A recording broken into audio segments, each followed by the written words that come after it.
Okay, everyone, hello and welcome to the C1 class for this week. This is the first class that we are going to upload to the course for the beginning of the academic year 2023-2024. You already have some pre-recorded classes on the course that you can access and you can watch. These are all about study technique and, they have different participants in them. So today, we're going to focus on the level check. Before I begin, I want to introduce myself, okay? I have spoken to you individually, but I just want to do it again. Okay, my name's Marc. I am a native English teacher. I am from the UK. I studied at Cardiff University and Birmingham University, and I am a qualified teacher with qualified teacher status in the UK and also in Spain. I have about 16 years experience teaching English as a foreign language.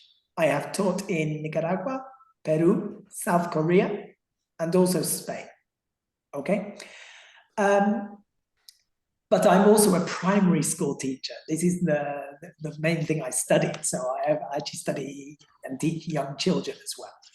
Okay, I speak Spanish if it is necessary. However, in the C1 course, I don't want to speak Spanish if I can avoid it, okay? Basically, each class, what we will do is share the screen and we will have a different purpose, a different motive for each class. We will work through the contents on the online course, and I will explain what types of exercises you should be doing, and also we will talk about ways that we need to study. It is a question of studying in an intelligent way and dosifying the contents. Do not start trying to study for 5 hours per day. You will never, ever keep it up. I recommend studying in small, bite-sized chunks. Miguel, do you remember how often I say we need to study? 2 hours per day, maybe? Yeah, so 2 sessions per day. Yes. Time permitting. If you can only do 15 minutes, that's fine. 15 minutes, 15 minutes, that's fine. If you have more time available, 30 minutes, 30 minutes, 1 hour, 1 hour. However, I would not study more than 1 hour in one session. Okay? We will talk about a study timetable today, types of activities you need to be doing, and the ways to study smart and not really, work too hard. So let's get started with the level check. Just to explain, we have a free masterclass every morning in September. This is aside from the classes. This is not the official classes. These are extra classes so that we can study and discuss technique. All of these classes are pre-recorded, so you will be able to review them if you cannot attend. So they are here in the What we're going to do today is look at how should you start learning English? What is the main thing you need to do at the beginning? What you need to do is you need to set an objective. Now, all of you want to do the C1. I need to know if you want to do it with Cambridge or if you prefer to do the C1 with a different entity. Miguel, you are in the program of the Escuela Oficial de Idiomas. So yes, maybe you would prefer to do this exam. It's not a problem. What we will be doing in class is valid for this. However, when we get close to your exam date, I will need to help you with this exam. And we will do specialized classes for that. Marta, Clara, could you send me via WhatsApp your specific objective? For example, I want to do the C1 in May. I want to do the C1 advanced with Cambridge in June.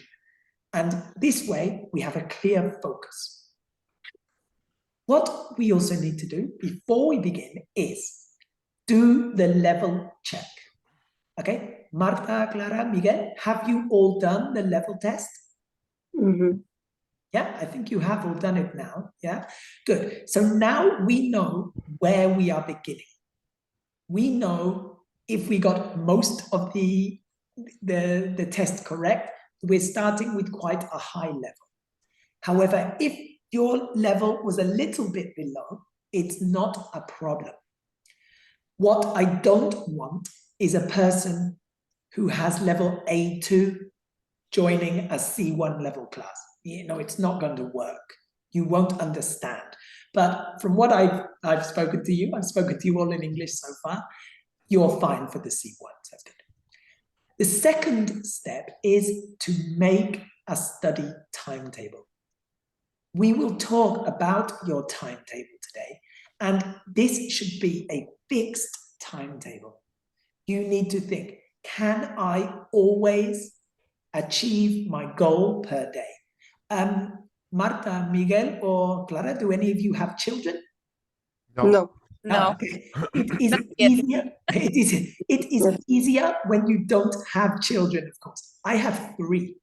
Oh So my. obviously, to find time to study is difficult. I have to reserve time, a specific time to study, a specific time to go to the gym, or I cannot do it. I personally go to the gym at 5 a.m. in the morning. Because it's the only time I can go. So, you know, I do these things. Okay, right. When we make our study timetable, what you need to do is think of it as small changes to your routine. I'm talking very simple things. For example, instead of watching reels on Instagram, I will learn vocabulary for 15 minutes. Instead of watching television in Spanish, I will watch it in English with English subtitles. Instead of listening to Spanish music, I will listen to English music. There are small changes that you can make. One very, very good change you can make is to change your mobile phone into English. It sounds very small, but it will obligate you to use English every day. I did this when I was learning Spanish. I put my computer and my mobile phone into Spanish. This way, I had to use it every day. Yeah, it's a good way of doing it, okay? Right. As I've said, your study timetable needs to have simple and achievable objectives. If you say, I want to learn 100 words every day, you are never going to achieve this. It is better to say 10 words per day, and you do it every day, 70 words per week. Make sure that you can always achieve your goal, okay? The next thing is you must vary your practice slightly. I do not want you to repeat always the same thing. Our problem with learning a language that we see in public schools in Spain is they always do the same thing. Grammar, grammar, grammar, grammar, grammar, exercise, test, grammar, grammar, grammar. Nothing else. If you do not vary your practice, you will not improve. Now, in the context of listening, what do I mean? To vary your practice slightly is this. 1 day per week, you can do exam exercises. 1 day per week, listen to a podcast. 1 day per week, you watch TV with subtitles, take notes, and study the vocabulary. 1 day a week, you can listen to music and read lyrics. 1 day per week, you can listen and sing karaoke. You know, these types of things. You need to vary your practice. And we will talk about this a lot. Do not only do exams. It's not a good idea. Okay? An exam is to test you, not to learn. You need to Teach, test, teach. Learn the contents, test to see if you understand the content, then teach again to review your mistakes. Never do, for example, one of the tests with vocabulary and say, okay, I have 60%. Okay, continue. No, you review and you think, which errors do I have? Which ones am I not sure of? Review the vocabulary again from the questions and you repeat the exercise. Because this way, you will know that you are filling in your gaps in your knowledge. Cuando digo gaps in knowledge, estoy hablando de las lagunas que tenemos. Es que todo el mundo tiene lagunas, es normal, yeah? So, the next step is you must have a process. When you study vocabulary, I want you to avoid only translating. Many people take a word, any word, they think, okay, take advantage of, aprovechar, fuera, ya está. This is not a process. This will help you translate, but it will not help you to speak English fluently. What you need to do is take vocabulary, relate it to a synonym, an antonym, or a similar phrase, write phrases with the word, and then say the words out loud. We will talk today about the importance of saying words out loud because it is part of our methodology, okay? So, this is what we have. So what should you be doing? In this part, we will explain what you need to be doing in your timetable to make sure that you are achieving your goals. Okay. How can you remember new words? The first step, as I've said, is stop translating. You need to take a word and relate it to synonyms and antonyms in English because you want to create links between this word and this word, not return to Spanish every time you think. This is what they mean when they say to change your chip. ¿Ya? Todo el mundo habla de eso, de cambiar de chip. This is what it is. It is not returning to Spanish. You need to relate new knowledge to old knowledge, but all in English.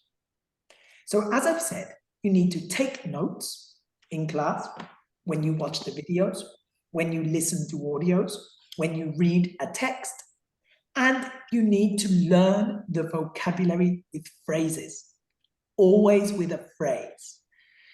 Es una cosa, es un mito, que todo el mundo cree que es más fácil aprender y memorizar una palabra en vez de una frase entera, pero no es así, porque no tienes contexto. So you need to learn phrases. It's much easier. Now, the next step is to always say everything out loud. You are alone at home, learning vocabulary, say the phrases. You are studying grammar, say the phrases. Our methodology says the best way to learn a language is by verbalizing it. This is because, one, if you say everything out loud, you are speaking in English, and two, you activate the verbal memory. Estoy bastante seguro que todo el mundo sabe lo que es la memoria verbal. It's normal if you learn something and you say it, you remember better. Si le digo a Clara, acuérdate de mi número de teléfono, aquí es mi número de teléfono, 69083, te lo digo. Y si lo piensas sin más, no te vas a acordar. Si lo apuntas así, o si lo dices en voz alta, lo haces. This is why people who need to memorize something, repeat it, repeat it, repeat it. When my wife asks me to go to the supermarket and she says, buy this, this, this, I walk to the supermarket saying the word to remember, because you need to remember, of course. Okay, and as I've said, with learning new words, you need to do it in both ways. One, take words you want to learn, actively learn them. Take the word, brush up on, improve at, learn. I want to brush up on my English. Or you extract them from listening, reading. Okay, so when you read a text and you see an interesting word, an interesting phrase, take note of it and actively learn it. Okay, because you need to relate the different skills. Listening and reading are passive skills. Writing, speaking, of course, are active skills. But what I don't want you to do is to only memorize grammar, vocabulary. You know, the progress will be very slow. So as I've said, the best way to learn a language is by verbalizing it. This is why in class we are going to speak all the time. Okay? Now, as I've said, you must do the level check. You need to make sure that your objective is realistic. I do not want you to come to the C1 class if you have level A2. It's not realistic. It is better to take a step back, improve, create a good base to later improve. Okay, so the level check, you have done it. I don't need to explain it. What we're going to do is have a little test to see how well we have done the level check. Now, these are some themes taken from the level check. But we are going to see if you know the vocabulary. So, saying it out loud, Marta, do you know the word which is missing in the first sentence?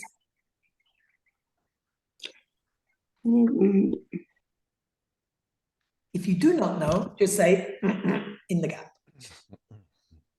I don't know. I don't know. You're not sure. So you would read the phrase. I ended meeting with my friends at the fair last night. Okay? So you say the phrase out loud and we're not sure. Obviously, this is a phrasal verb. Miguel or Clara, do you know? And up. Up. And the up. Yeah. Miguel has done the masterclass about phrasal verbs, so obviously he is up to date with phrasal verbs. To end up. End up is a really useful phrase. It is to finally do something. However, it is normally to do something without a plan. For example, last night I ended up going to the cinema. I was going to stay at home, but I ended up going to the cinema and watching a movie. So end up doing something is to do something without a previous plan. Miguel, can you give me an example phrase with end up? Yesterday, I ended up having a meeting with my friends. Okay, fantastic. Because you went back to your town and you saw your friends almost by coincidence. Sorry, I say the same phrase. I didn't realize. No, it's fine. It's fine. Okay, Clara, can you think of an example? Yes. But all the example is in the past? No, come in the present. And in the present is end. End, exactly. Okay. So,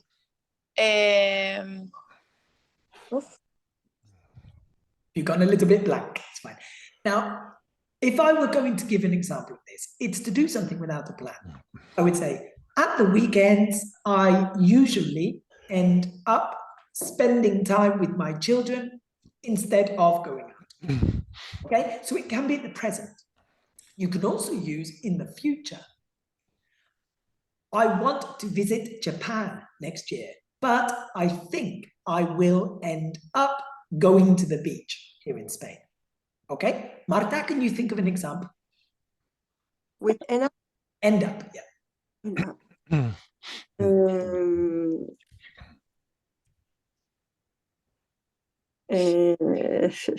Maybe it is not easy off the top of your head. Yeah. If you find this, what you need to do is write down, end up, do something without a previous plan. Then you write phrases at home. I usually end up doing sport in the morning. Okay? Last night, I ended up staying at home. End up, ing. And then you can create the sentence in that way. Okay, let's look at number 2. Miguel, do you know the answer to this? Preposition to, no? Yeah, so read the sentence, please. The whole phrase. I am looking forward to going abroad next summer. Fantastic. This is a very high frequency phrasal verb. I am looking forward to going abroad next summer. To is a preposition because look forward to is a phrasal verb with two prepositions. It is not separable. So I am looking forward to, I am very excited about going abroad next summer. Okay? Clara, can you think of a sentence with look forward to? Yes. I could get. Sorry. I am looking forward to going to dinner tomorrow. Tomorrow, fantastic. If you have a plan, a meeting, you are going to have dinner with somebody, then you are looking forward to it. Exactly. We often use this as a phrase on its own. I could ask Marta, where are you going on holiday next summer? Sorry? Marta, where are you going on holiday next summer? Next summer? I don't know, maybe to Portugal? Ooh, and I could ask you the question. Are you looking forward to it? Sorry? Are you looking forward to it? Oh, yes. Can't wait to go to Portugal next summer. Fantastic. So can't wait is actually a synonym.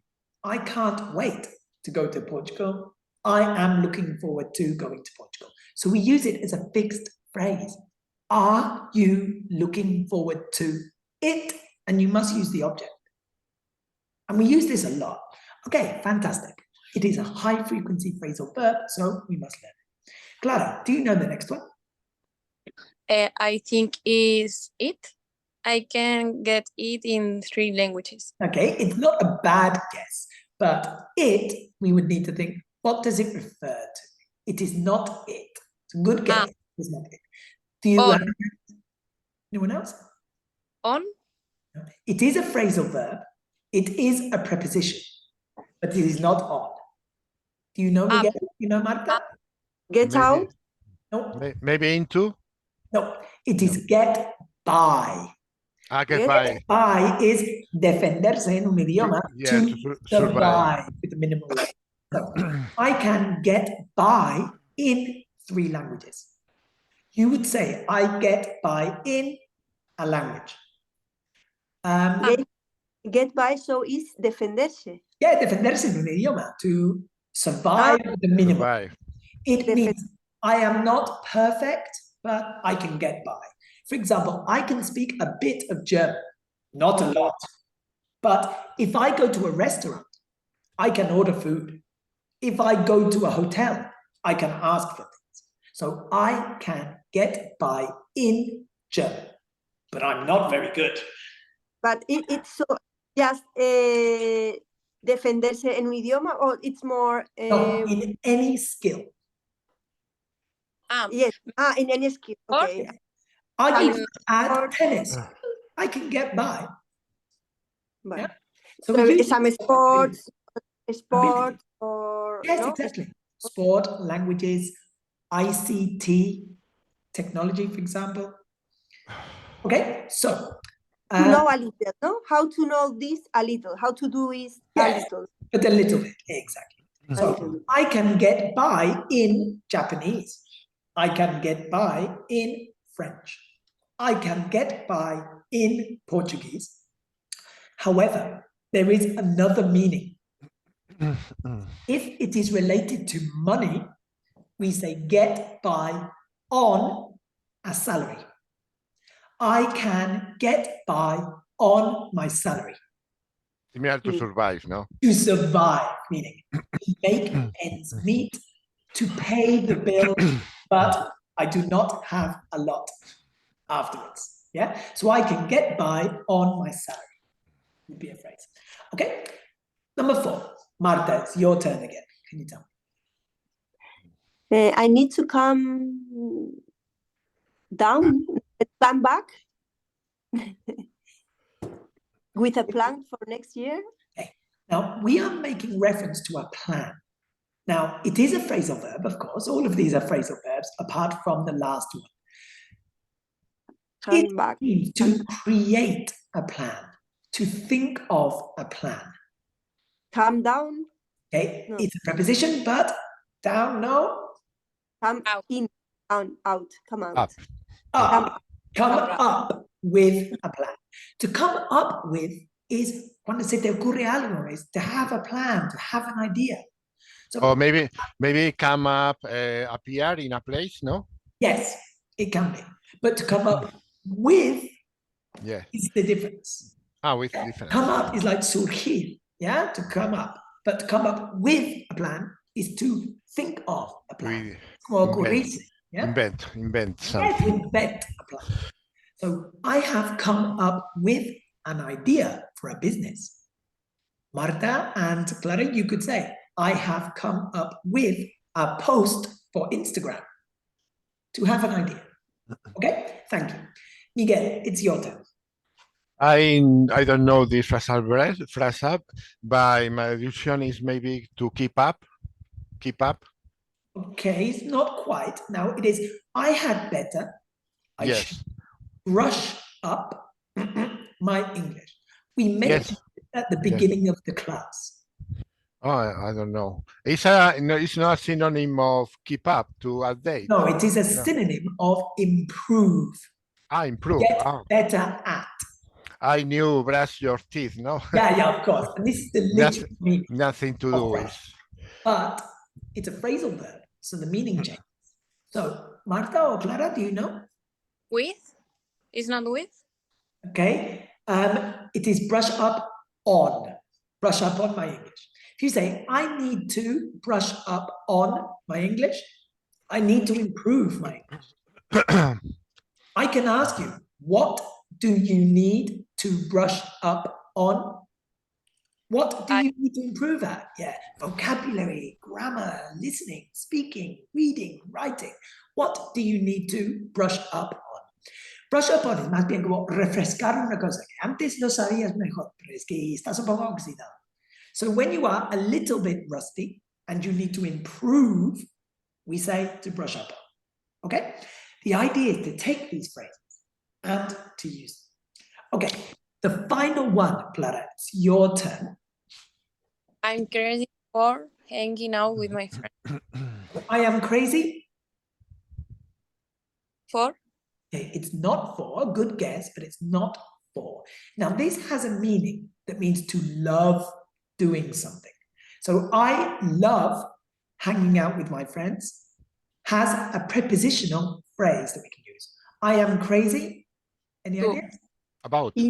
About. Miguel's got it right. About.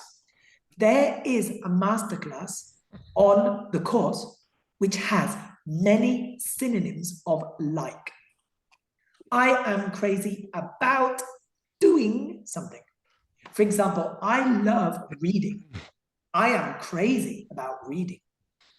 Miguel is crazy about... What are you crazy about, Miguel? Learning English. Learning English, so fantastic. I am crazy about learning English, okay? Marta, what are you crazy about? Chocolate. Chocolate, yeah. Eating chocolate. I am crazy about eating chocolate. I'm crazy about eating chocolate is a fantastic way to give this expression because most people really like chocolate, exactly. Clara, what are you crazy about? I am crazy about reading. Reading? Self-help books. You mean lots of self-help books. Yeah, I've read quite a few recently because I've been going to lots of different courses. Yeah, no, that's fine. If you enjoy doing that, that's a fantastic thing to talk about. So we have many synonyms of like, I enjoy, I love, I am crazy about, I am keen on, I am fond of, I am big on, I am interested in, I am into. And we are looking at expanding our vocabulary. You always need to look for new ways to improve your vocabulary, more synonyms to vary your lexis, okay? And we will be reviewing things like this in each class. Now, what we're going to do is move to the next part. I said to you before that you need to make a study timetable. So how should you make a study timetable? What should you do? We are talking about how much time can you dedicate to your English. As it says here, this is a suggestion to study consistently and to stick to a well-organized plan. Stick to is to follow a plan. Stick to a plan, follow a plan. So I need to follow a healthy diet. I need to stick to a healthy diet. So we use stick to in this context. So we want something you will do every day, and I want you to do this in 2 sessions. It is a flexible timetable, but personally, I would make sure I write a specific time to do it. From 8 until 8:30, I study English. From 7 until 7:30, I study English. You have 2 sessions.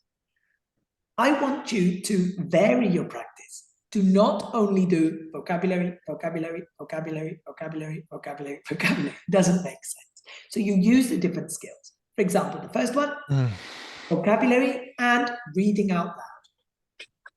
Evening, listening and writing the phrases. On Tuesday, listening and writing. In the evening, vocabulary and listening. The key is every day, when you learn new vocabulary, new grammar, you need to say the phrases out loud. This way, we are speaking every day. You can talk to yourself. You can record your own voice. Or you can meet somebody from the class. You can exchange details if you like in the chat. You can meet and you can practice together as a tandem. You know, this is a perfect opportunity to do so. I will explain how you can find a language exchange as well after we've spoken about this.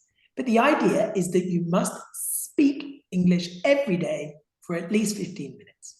Speak alone, record your own voice, have a language exchange, but you must speak every single day, okay? You have this available on the course, this image. I want you to create your own study timetable, okay? You can create it and you can put it on the wall and you know you're going to do it, okay? Right. Do not study more than 1 hour in one session. You will get very tired and you will stop doing it. Consistency is the key. La constancia es la clave. Mucho más que el volumen. Okay, so to finish off, what we're going to do is practice some speaking. Then we're going to review our questions. So we've got some different questions. What we are going to do is discuss them. These are advanced questions that are actually on the C1 Cambridge exam. So you will see the level. So, Clara, it's your turn first. Where can you see yourself in 10 years' time?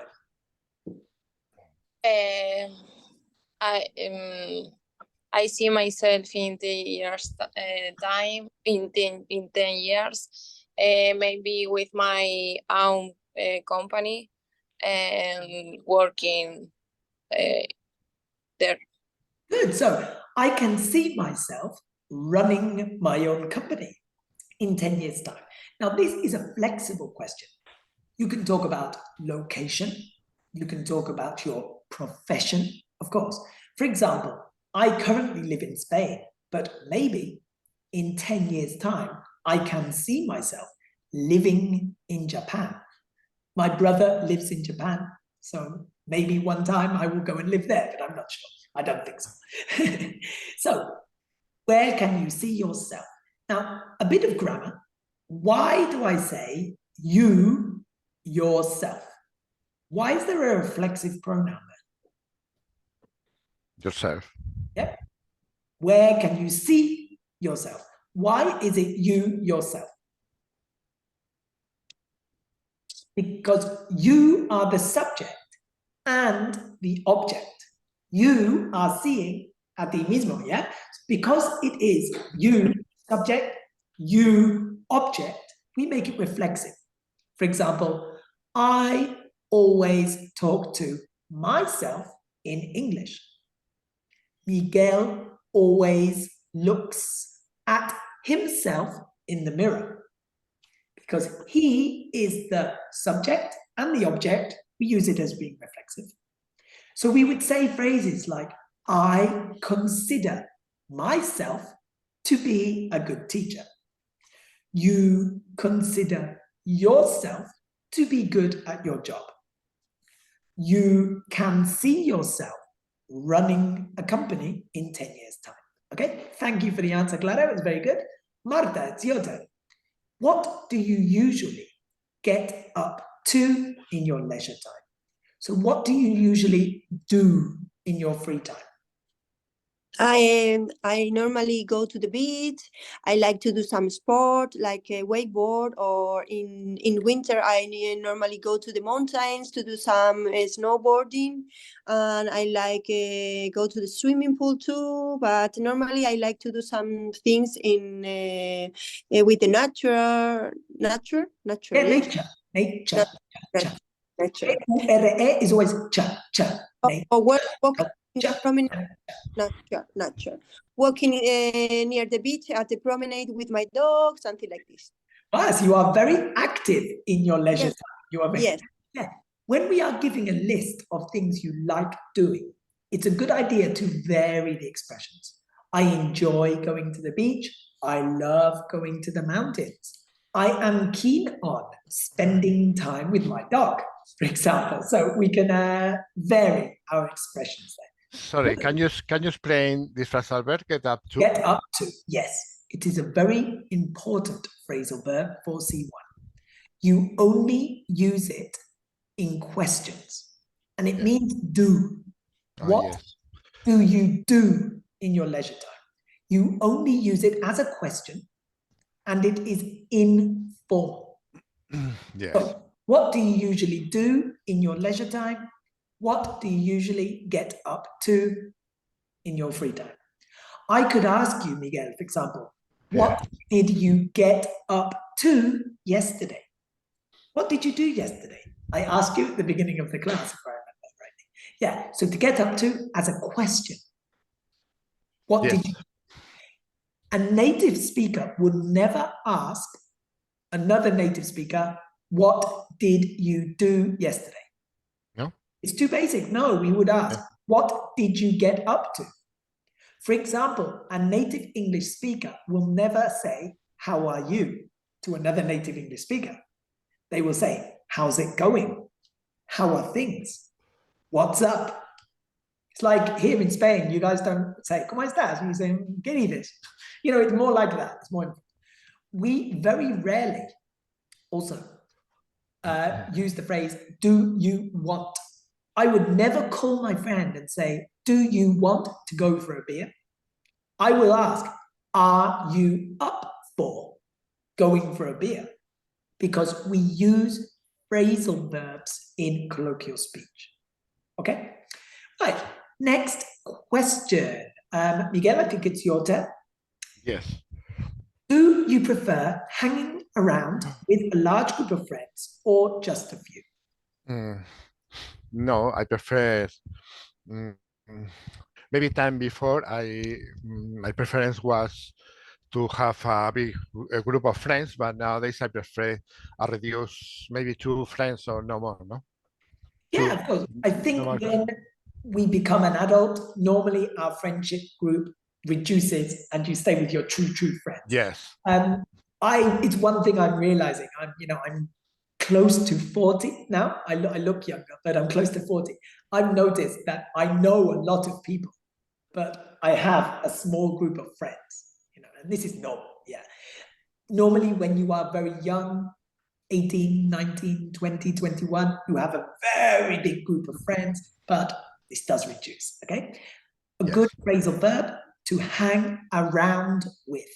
It's a synonym of hang out with, spend time with, hang It's around. also Hang out. to wait, no, or Yes. to walk.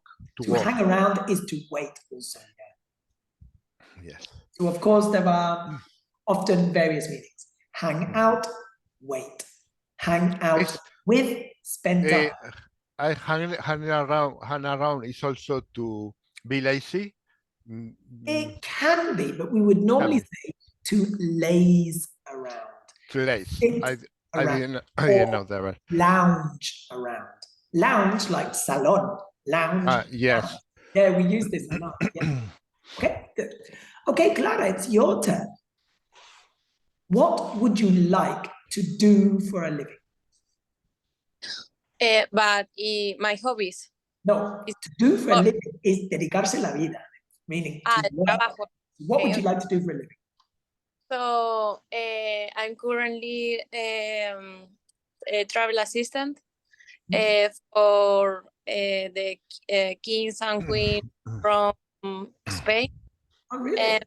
Yes, and politicians. Fantastic. 3 months ago, I wrote a speech that was presented in front of the king. Oh. Maybe you were there. No. Okay, there was a big convention for wines, for the production of wines in Spain.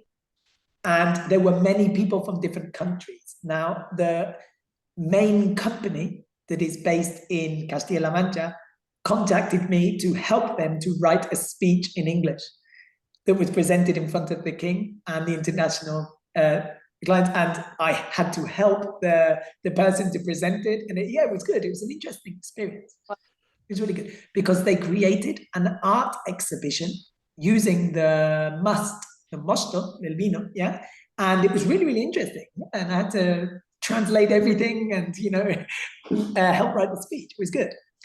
Okay, next question, Marta. Where did you end up going on holiday last summer?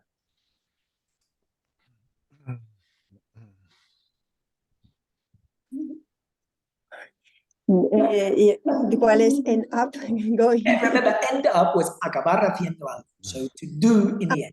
So where did you go on holiday last summer? Where did you go going? I went to Cadiz, to my mother's home during all the summer because we had the visit of my brother with his family because they live in Basque Country, and during the summer they came with my little niece with just 1 month. So we stayed in the family home in Sanlúcar all together with my 3 nieces, my brother family and my sister family all together in the so a big group of people. Yes, it was horrible. With my niece who is 1 month old. We can't say with 1 month. Who is 1 month old. For example, I have a daughter who is 3 years old. Clara, is this you accessing as well? Yes, because I don't have battery in my mobile phone, so Okay, that's fine. I'll accept you then. No, I just didn't want to accept someone who wasn't in the class. Okay, yeah. Okay, there you are. I'm accepting. So it's end up going es donde acabaste, ¿no? Yeah, acabar haciendo. Sí, yeah. Right. Next question, Miguel. It's your turn. Have you ever made a huge decision that changed your life forever? Yes. 25 years ago, I decided to abandon all bad habits, smoke, drink alcohol, to have good habits in food nutrition. And this was my best and more important decision. Yeah, I think it is a very life-changing decision. Yes. And most people are going alcohol-free now. It is very, very popular. And you definitely have a clearer mind when you do. Yeah, of course. Yeah. Good. Yeah, so it is a good decision. And it's a very good example. Huge, of course, meaning very big. a huge, enormous, humongous decision. Yeah. Okay, Clara, it's your turn again. What have you learned from your mistakes? You don't need to speak too personally, of course. It's just a general question. No, general, maybe that you have to take advantage for the first opportunity, maybe when you meeting people or you get a new job, you have to enjoy the first opportunity. Okay, so to take advantage of the first impression, the first opportunity. Yes. I think in your area of work, that is a very, very good bit of advice, but I think also in most other areas of life. For example, in my job, it is important. For example, when I am teaching in the primary school, I always know the first day is the most important. If I start the course well, the rest of the course is easy. If I start badly, it can be very difficult. If I begin a class with new students, this is also the case. Okay, good. Thank you very much. Okay, Marta, the final question for you. How long have you been learning English and why do you do it? I start learning English when I was born because my mother is English. So she tried to teach us English from the beginning of our lives to me and my sister and brother, from me and to me and to my siblings. But we figure it, no? Ignorar, figure. We ignored. Ignore her all the time and say, no, Mom, we don't want to speak in English. We try. My middle son does this. So it was very difficult for her. But after this, I understood when I arrived to Marbella that it's very important, the languages. And now, for example, in my work, I need to do my lectures in English. So for me, it's very important. So I try to have the bilingual accent. I think that I know. The accent isn't the most important thing. You can have an accent and still speak very fluently and speak very well. I have an accent in Spanish because I started learning when I was 24 years old. But I can speak fluently. I never have problems, so it's not the biggest issue. Where is your mother from? Slough. I know Slough, yeah. I work in Slough, yeah. It's not the nicest place in the world, but yeah, it's it. No, he was born in Slough, but my grandfather is from London. And for example, my great grandfather was in the First and the Second Far War. The Mundial War. World War. World War. Yeah, my grandparents were also in both. Yes. Yeah, my grandparents also were. Yeah. But yeah, it's really. In fact, one of my grandfathers was one who drove one of the boats on D-Day. Oh my God! Yeah. So yeah, really interesting. I didn't know that, Marta. Yeah, that's something I've learned about you. That's good. Yeah. Notice from the question we use, how long have you been learning? ¿Cuánto tiempo llevas haciendo? It's a very common structure. We never say how much time. How much time is Spanglish? Use how long. How long have you been doing something? Okay? And it's a common question. Okay? We're running out of time. There is not a lot of time left. So we are going to review with the summary. So what have we learned today? I like to do a summary as a plan. What is the level check? The level check is so you can make an objective.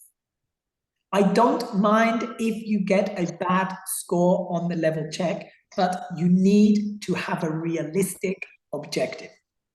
Okay? You can repeat it as many times as you like, and you can see as your level improves, that's fine. Next, how can you make a study timetable? You need to create 2 sessions per day that are achievable, simple, easy to follow objectives. You must vary and make sure you do listening, speaking, reading, vocabulary, grammar, writing, and not leave any of the skills untouched. Es que hay mucha gente que dice que le cuesta la comprensión auditiva, así que lo dejan y no lo hacen. Y luego un mes antes del examen, ¿qué hacen? Pues se ponen a escuchar un montón. It's an error. Don't do it. Vary your practice. I'm going to show you where you can find additional resources in a moment, and I will help you with that, okay? And the next thing is, what is the best way to learn a language or to learn English? Do you remember the phrase that we use, the lemma of the course, the method? You remember? Repeat, repeat, repeat. Study and repeat. Yeah, repeating and recalling is very important. Yeah. The phrase is, the best way to learn a language is by verbalizing it. Verbalize. Repetition is important, but if you say it out loud in an organized way, then you will activate the verbal memory and you will learn. The key is to say things out loud. Take note, phrases, say it out. Okay? Now, this is the website. As you know, you have access to the C1 course on Intercambio Idiomas Academy.es. You know you have the resources here. I will add video classes to the course that you can follow. You can do the exercises as often as you like, and you can repeat and review them. Okay? We also have another website called intercambioidiomasonline.com. This is for language exchanges and free Cambridge exams. You have access to these exams on the course, but there are additional exercises here. I will give you links during the classes and the course so you can do extra exercises. We also have a website for children which has free videos and worksheets for children to study. It's englishpdf.es. So if you have any nieces or nephews who need to do extra English, you could use that, okay? Right, fantastic. Here are my contact details. You already have my WhatsApp. Please send me your objective. Send it to me via WhatsApp. I want C1 Advanced by June, or simply, I want to improve my English, okay? And I can have a clear idea of your objective, okay? Are there any questions before we finish? Mark, we need to do something, for example, we need to do chapter 1, chapter 2. You need to begin the vocabulary in chapter 1. On Friday, we are going to do the first class about people and their lives. And it is a good idea to look at the vocabulary before. Yes. Oh, sorry. So we need to study this week and before Friday, the vocabulary of the lesson 1. Yes, but I'm not saying you need to know it all before Friday. I'm saying you need to start doing it because we will study each unit for about 4 sessions. Okay. Become familiar, and it will make the class easier for you. You can do the exercises, but simply review the vocabulary, make your study timetable, and begin. Okay. Could you put again the study timetable for a second? It is on the course. If you cannot locate it, send me a WhatsApp message, and I will send you the link. Okay? Okay, thank you very much. Thank you very much. Great first class, everyone. Well done, okay? See you. Thank you, Marc. Thank you. Bye, everybody. Have a nice Bye. day. Good day, everyone. Bye. Bye. Bye.